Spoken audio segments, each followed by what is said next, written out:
इस भाई का ये दर्द है कि अगर 31 तारीख को पत्थरबाजों को कैद किया होता तो आज ये हालात पैदा न होते।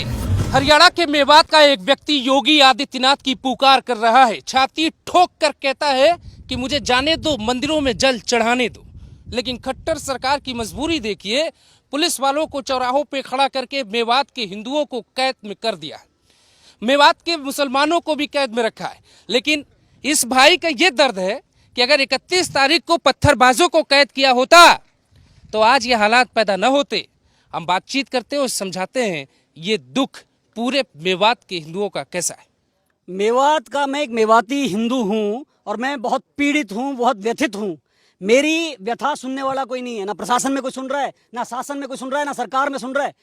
और मुझे लग रहा है मेवात के हिंदू को ऐसा लग रहा है कि सरकार उसके खिलाफ, पुलिस उसके खिलाफ, न्यायाधीश महोदय, न्यायपालिका उसके खिलाफ सुओ मोटो कॉग्निजेंस ले लेते हैं अपराधियों पर जब कार्रवाई होती है और कार्रवाई रोक दी जाती है। जब देखिए कानून व्यवस्था का पूरी विश्व में उदाहरण दिया जाता है।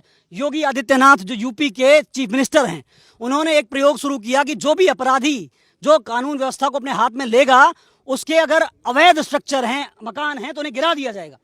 तो योगी आदित्यनाथ जी के इस मॉडल को देश में अपनाया, हेमंत बिस्व शर्मा ने असम में अपनाया, उत्तराखंड में धामी सरकार ने अपनाया और यहाँ हमारे मेवात में खट्टर सरकार ने भी कुछ ऐसा दिखाया था, नाटक किया था कि जैसे बहुत सख्त सरकार है अपराधियों के खिलाफ। पर अब आज हमें लग रहा है कि सर ये जो सरकार है, आप कह रहे हो कि खट्टर सरकार हिंदुओं को दबा रही है। आज खट्टर सरकार हिंदुओं को दबा रही है। इसका उदाहरण मैं आपके सामने खड़ा हूं। मेरा गांव यहाँ से 10 किलोमीटर संगेल जाजू का गांव है। मेरी आईडी आप चेक कर लीजिए, गिरधारी चौहान मेरा नाम है। सोशल मीडिया पे निशांत राणा नाम से मैं अपनी फेसबुक ट्विटर चलाता हूँ। भैया मुझे अपने घर नहीं जाने दिया जा रहा, मैं कल से भूखा हूँ। मेरे एक मित्र आए हुए थे जिनका जो महाराष्ट्र से हैं, वो बड़े भावनाशील हैं। वो चाहते थे कि भैया हमें तो लोकतांत्रिक देश है, मैं लोकतांत्रिक देश के किसी भी मंदिर में जाके जलाभिषेक करूं, वहाँ पूजा पाठ करूं, तो कोई रोक नहीं होनी चाहिए। वो 2000 किलोमीटर की यात्रा करके आए, वो वहाँ बैठे हुए हैं, आप चाहें तो उनसे बाइट ले सकते हैं, पूछ सकते हैं उनसे। तो वो यहाँ आए, मैं उन्हें लेने गया कल।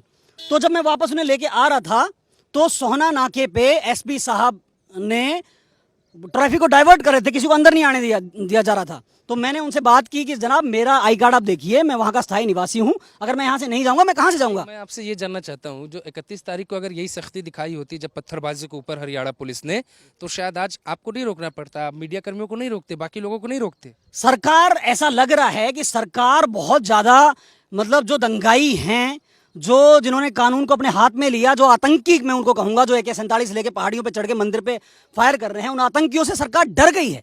उनका इतना, मैं मेवाती हूँ, मैं सीना चौड़ा करके यहाँ घूम रहा हूँ, मैं हिंदू, मैं अपने मंदिर जाना चाहता हूँ। मैं सरकार को रिटर्न में दे सकता हूँ कि भाई अगर मेरा गला काटता है कोई काटने दो, मुझे डर नहीं लगता। तुम्हें क्यों लग रहा है?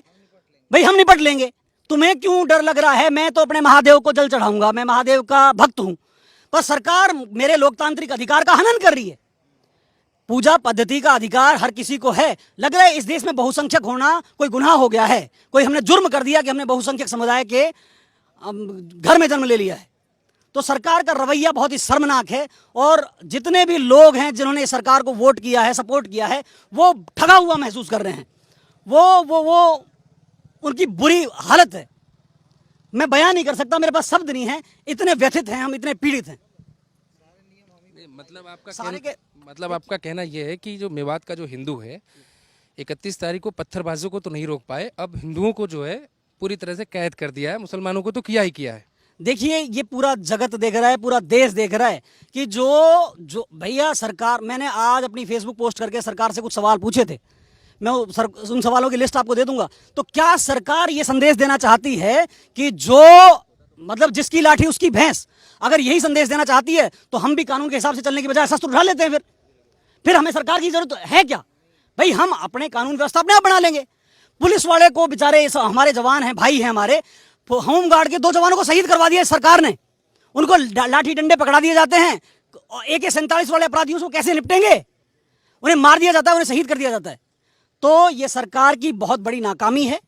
सरकार को अपनी विवेचना करनी चाहिए, आत्मनिरीक्षण करना चाहिए, पश्चाताप करना चाहिए, माफी मांगनी चाहिए समाज से, और हम सभी को हमारे नल्लड़ महादेव मंदिर में जलाभिषेक के लिए परमिशन देनी चाहिए। हमें परमिशन, आज मंदिर में परमिशन नहीं थी क्या? परमिशन, देखिए बड़ी विडंबना है इस देश में कि अब हमें महादेव पे जल चढ़ाने जा रहे हैं तो उसके लिए हमें परमिट लेना पड़ेगा। भैया ये लाइसेंस परमिट राज कभी खत्म हो चुका था कब का। मुझे लग रहा है कि हरियाणा सरकार ने नया परमिट राज इंट्रोड्यूस कर दिया है कि परमिट लेके आओ, जल चढ़ाना है तो, घंटी बजानी है परमिट लेके आओ, ये तो नारियल चढ़ाना है परमिट लेके आओ। आप देखो यूपी में क्या होता है, योगी आदित्यनाथ कांवड़ियों पे फूल बरसवाते हैं हेलीकॉप्टर से। देखिए लोग बीजेपी मुर्दाबाद के नारे लगा रहे हैं, मैं उनसे पूछना चाहता हूं भैया यहाँ बीजेपी का सवाल है नहीं, एक सरकार है, योगी आदित्यनाथ कांवड़ियों पे हेलीकॉप्टर से फूल वर्षा करा रहे हैं, किसी की हिम्मत नहीं कांवड़ियों पे जो मतलब उंगली भी उठा सके। और यहाँ ये सरकार हमें अपनी धार्मिक भावनाओं को एक्सप्रेस नहीं करने दे रही है, हमें दबाया जा रहा है। और जब किसी को जरूरत से ज़्यादा दबाया जाता है तो उसका परिणाम बहुत भयंकर होता है। हमारे अंतर्मन में जगी जो आग है, अगर उसे ज़रूरत से ज़्यादा दबाया गया तो कहीं ऐसा ना हो। मैं सरकार को आगाह करना चाह रहा हूँ, मैं सरकार को सचेत करना चाह रहा हूँ कि ऐसा ना हो कि अगर हमारी आग ज्वालामुखी बढ़ी तो इसकी जद में न सिर्फ वो आतंकी आएंगे, ये सरकार भी आएगी, ये विधायक भी आएंगे, सांसद भी आएंगे।